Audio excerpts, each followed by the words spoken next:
Gaseous exchange को हम पढ़े थे अपने लास्ट लेक्चर के अंदर। हमने फ़िश के अंदर देखा था कि फ़िश के अंदर रेस्पिरेशन किस तरह से होती है।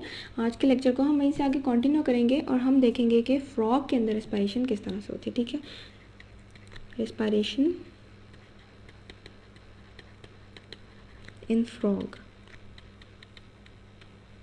फ्रॉग जैसे कि हम जानते हैं कि वर्टिब्रेट्स के अंदर आ जाता है और ये कम्प्लेक्स ऑर्गेनिज्म है एज़ कम्पेयर टू फिश। तो फ्रॉग के अंदर जो रेस्पिरेशन है वो मुख्तलिफ है बाकी जितने भी ऑर्गेनिज्म हमने अभी तक पढ़े हैं उनसे।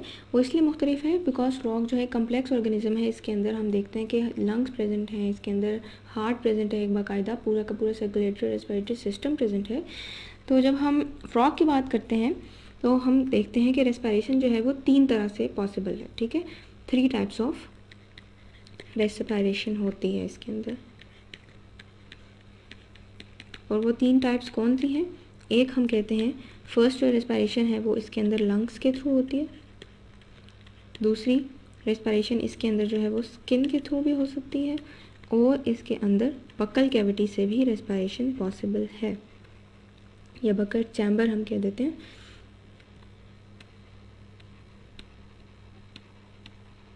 ठीक है, तो ये 3 तरीके हैं जिसके थ्रू फ्रॉग के अंदर रेस्पिरेशन होती है। जब हम लंग्स के थ्रू रेस्पिरेशन की बात करते हैं तो उसको हम कहते हैं this is known as pulmonary respiration. जब भी कहीं पे पल्मोनरी का वर्ड यूज़ होगा तो लंग्स की बात हो रही होगी। ठीक है, जब हम स्किन की बात करते हैं, स्किन के थ्रू जो रेस्पिरेशन होती है उसको हम कहते हैं क्यूटेनियस रेस्पिरेशन।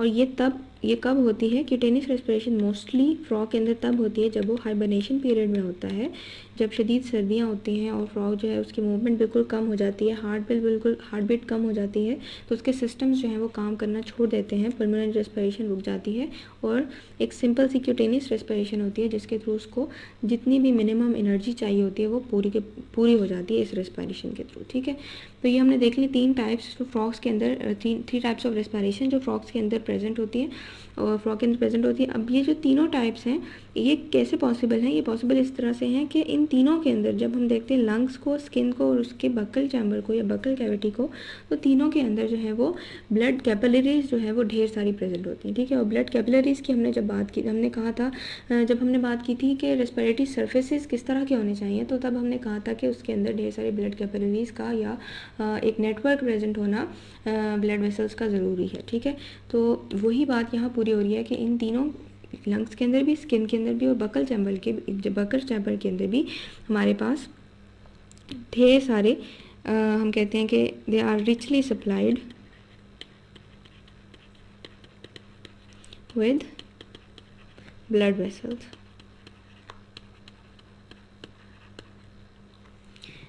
अच्छा, एक डायग्राम को देख लेते हैं ताकि हम इसको इजीली समझ भी सकें। अच्छा, यहाँ पे आपको फ्रॉग नज़र आ रहा है। अगर हम ये सुपर वाली डायग्राम को देखें तो इसके अंदर आप देख सकते हैं कि फ्रॉग के जो नॉस्ट्रल्स हैं, नॉस्ट्रल्स क्या है? नाक के अंदर उसकी जो ओपनिंग है उसके अंदर से एयर जो है वो इसके अंदर एंटर होती है और नॉस्ट्रल्स के अंदर से जब एयर एंटर होती है तो जो उसका माउथ है वो क्लोज हो जाता है। ठीक है, और नॉस्ट्रल्स के अंदर से एयर एंटर हुई, वो पास होती जाएगी, लंग्स के अंदर आ जाएगी और लंग्स के अंदर जो है वो रेस्पिरेशन का एक पूरा प्रोसेस होगा। इसके अंदर लंग्स के अंदर ब्लड कैपिलरीज होती हैं। लंग्स बेसिकली इसका एक सैक लाइक स्ट्रक्चर होता है, एक थैलेनुमा स्ट्रक्चर होता है और इसका सरफेस एरिया अंदर से ज़्यादा होता है।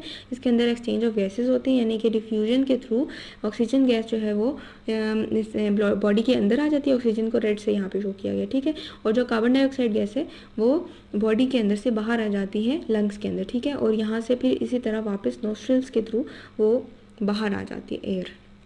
एक सिंपल सा हमने पल्मोनरी रेस्पिरेशन का प्रोसेस देख लिया। ठीक है, अब ये प्रोसेस जो है वो इतना भी सिंपल नहीं होता, डिफरेंट और हमारे जो इसके अंदर ऑर्गन्स हैं फ्रॉग के वो इन्वॉल्व होते हैं और ना ही ये वन स्टेप कोई रिएक्शन नहीं है या वन स्टेप प्रोसेस नहीं है। इसके अंदर और भी बहुत सारी चीज़ें इन्वॉल्व होती हैं।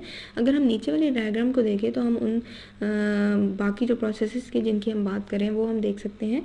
डायग्राम ए को अगर आप नोटिस करें, यहाँ पे ये वाली जो डायग्राम है इसके अंदर अगर हम फ्रॉग के अंदर रेस्पिरेशन के प्रोसेसेस को लिखने लगे तो हम देखते हैं कि जो फर्स्ट स्टेप है उसके अंदर क्या होता है कि एयर जो है वो एंटर होती है फ्रॉग के अंदर, एयर एंटर्स थ्रू नोस्ट्रल्स। ठीक है, ये हमने ऊपर वाली डायग्राम के अंदर भी बात की। एयर जो है यहाँ पे आप देख सकते हैं कि इसके अंदर एक्सटर्नल नोस्ट्रिल्स हैं, ठीक है, और एयर जो है वो यहाँ से एंटर हो गई, बल्कि इसको हम किसी और कलर से शो करते हैं। यहाँ ऑरेंज से आप देख सकते हैं कि एयर जो है वो फ्रॉग के नोस्ट्रिल्स के थ्रू इसके मुंह के अंदर एंटर होगी, ठीक है। अब ये इसका माउथ है, बेसिकली माउथ क्लोज होगा तभी एयर जो है वो नोस्ट्रिल्स के थ्रू एंटर होगी, ठीक है। मुंह इसका क्लोज है। अब क्या होगा नेक्स्ट स्टेप, एयर जो है वो एंटर तो हो गई, उसके बाद सेकेंड स्टेप में ये होता है कि जो इसकी बकल कैविटी है, ठीक है, ये आपको नीचे का जो रीजन है जिसको मैं यहाँ पे पर्पल से, ये वाला पर्पल से हाईलाइट कर रही हूँ, ये इसकी बकल कैविटी है, ठीक है, मुंह के अंदर का निचला रीजन, ठीक है। ये जो बकल कैविटी है, या आप इसको कह सकते हैं जो फ्लोर होता है बकल कैविटी का, वो क्या करता है, वो फ्रॉग जो है वो उस बकल कैविटी को खोल के रखता है ताकि इसके अंदर एयर जो है वो एंटर हो सके। अब फर्स्ट स्टेप कंप्लीट हो गया। सेकेंड स्टेप में क्या होता है, सेकेंड स्टेप में ये होता है कि जो इसके नोस्ट्रिल्स हैं, जो ओपनिंग है जिसके थ्रू एयर एंटर हुई थी, ये क्लोज हो जाते हैं, ठीक है।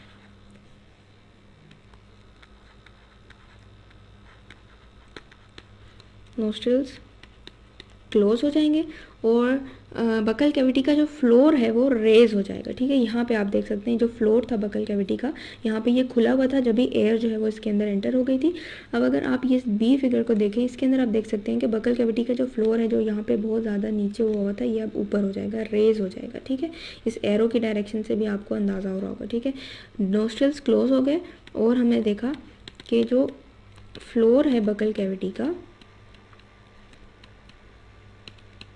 वो रेज हो गया, ठीक है, वो ऊपर की तरफ मूव हो गया, ठीक है। अब फ्लोर के रेज होने से क्या होगा, फ्लोर के रेज होने से ये होगा कि जो एयर है वो आगे लंग्स की तरफ मूव करेगी। जैसे कि अगर आप इस डायग्राम के अंदर देखें तो आप देख सकते हैं कि लंग्स जो है वो फ्लैटेंड है, इसके अंदर एयर प्रेजेंट नहीं है। जबकि अगर हम फिगर बी को देखें तो इसके अंदर आप देख सकते हैं कि क्योंकि बकल कैविटी का जो फ्लोर है वो रेज हुआ है या अपनी तरफ से उसको क्लोज किया है, तो एक प्रेशर बिल्ड हुआ है जिसकी वजह से जो एयर है, जिसको हमने यहाँ पे ऑरेंज से हाईलाइट किया था, अब वो एयर मूव कर गई है लंग्स के अंदर, ठीक है। ये जो एरिया है जिसको मैं रेड से हाईलाइट कर रही हूँ, ये वाला एरिया, ये फ्रॉग का लंग्स है, फ्रॉग के लंग्स हैं, ठीक है। ये बैक साइड से आपको दूसरा फेफड़ा इसका नज़र आएगा। तो ये जो फ्रॉग के लंग्स हैं, इनके अंदर इसका रेस्पायरेशन का प्रोसेस होगा बिल्कुल ऐसे ही जैसे हम बाकी बड़े एनिमल्स के अंदर या ह्यूमन बींग्स के अंदर रेस्पायरेशन देखते हैं। वो किस तरह से होती है कि इसकी जो सरफेस है, इसके अंदर ब्लड कैपिलरीज होती हैं और डिफ्यूजन के प्रोसेस के थ्रू ऑक्सीजन जो है वो एयर के अंदर से एंटर हो जाती है बॉडी के अंदर, और बॉडी के अंदर से जो कार्बन डाइऑक्साइड है वो एंटर हो जाती है लंग्स के अंदर। अब ये जो एयर, इसके जो लंग्स का एरिया है, इसको हम कहते हैं कि ये जो है वो थिन स्ट्रक्चर या थिन लेयर होती है इसके अंदर, और सैक लाइक थैलेनुमा इसके जो फेफड़ा है वो थैलेनुमा स्ट्रक्चर का बना होता है। और इसके अंदर भी आपको कुछ और छोटे छोटे स्ट्रक्चर्स नज़र आ रहे हैं। इस तरह से अगर आप देखें इसको गौर से, तो ये भी इसके अंदर मज़ीद कुछ और एयर सैक्स बने होते हैं, हवा की छोटी छोटी थैलियाँ बनी होती हैं। और ये क्यों बनी होती हैं, ये इसलिए बनी होती हैं ताकि ये लंग्स के अंदर इसका सरफेस एरिया बढ़ा सके। लंग्स के अंदर जब हमने रेस्पिरेटरी सर्फेसिस की बात की थी अपने लास्ट लेक्चर्स के अंदर, तो हमने कहा था कि लार्ज सरफेस एरिया होना ज़रूरी है ताकि गैसियस एक्सचेंज अच्छी तरह से एफिशिएंटली हो सके, ठीक है। तो अब देखें कि लार्ज सरफेस एरिया बनाने के लिए क्या हुआ कि एक एयर के जो बड़ा सा सैक था जिसको हमने लंग्स का नाम दिया, उसके अंदर भी मज़ीद छोटे छोटे सैक्स और प्रेजेंट हैं, जिसकी वजह से हो क्या रहा है कि टोटल सरफेस एरिया जो है वो इंक्रीज़ हो गया, ठीक है। तो अभी इस रेड कलर से जितनी चीज़ों को मैंने हाईलाइट किया या बाउंड्री बनाई है, वो बेसिकली क्या चीज़ शो करी है, वो सरफेस एरिया को शो करी है, ठीक है। तो थर्ड स्टेप जो है यहाँ पे जब हम मेंशन कर रहे थे स्टेप्स को, तो थर्ड स्टेप क्या हो जाएगा कि एयर जो है वो पुश हो जाएगी, air is pushed into lungs, ठीक है। एयर लंग्स के अंदर पुश हो गई, और इसके बाद जो स्टेप होगा वो तो सिंपल सा होगा कि जो डिफ्यूजन का प्रोसेस होगा जिसके थ्रू एक्सचेंज ऑफ गैसेस होंगी, और फिर वापस लंग्स से एयर जो है वो नोस्ट्रिल्स की तरफ आ जाएगी, ठीक है, और नोस्ट्रिल से फिर वो बाहर एक्सपेल आउट हो जाएगी, ठीक है। अब ये जो दो प्रोसेसेस हैं इनको हम स्पेशल नाम देते हैं। एक जो फर्स्ट प्रोसेस है इसको हम कहते हैं इनहेलेशन, या फिर हम इसको इंस्पायरेशन भी बोलते हैं, इंस्पिरेशन, ठीक है। और जो दूसरा प्रोसेस है उसको हम कहते हैं एक्सहेलेशन। एक्सहेलेशन वो प्रोसेस जिसके थ्रू एयर जो है वो बाहर गई है नॉस्ट्रल्स के थ्रू इस ऑर्गेनिज्म से बाहर की तरफ ट्रैवल हुई है, ठीक है। तो इसको हम कहते हैं एक्सहेलेशन या फिर हम इसको एक्सपिरेशन भी बोलते हैं। और एक्सपिरेशन बेसिकली है क्या, ये रिवर्स है इनहेलेशन का।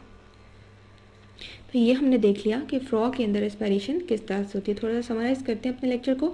हमने देखा कि फ्रॉग के अंदर जो है वो 3 तरह की रेस्पिरेशन होती है। एक को हम कहते हैं पल्मोनरी रेस्पिरेशन जो कि लंग्स के थ्रू होती है, दूसरी क्यूटेनियस रेस्पिरेशन कहलाती है जो कि स्किन के थ्रू होती है, और तीसरी को हम कहते हैं बकल चैम्बर या बकल रेस्पिरेशन भी इसको कहा जाता है, ठीक है। फ्रॉग के अंदर रेस्पिरेशन की जब हमने बात की तो हमने उसको 3 स्टेप्स में डिवाइड किया।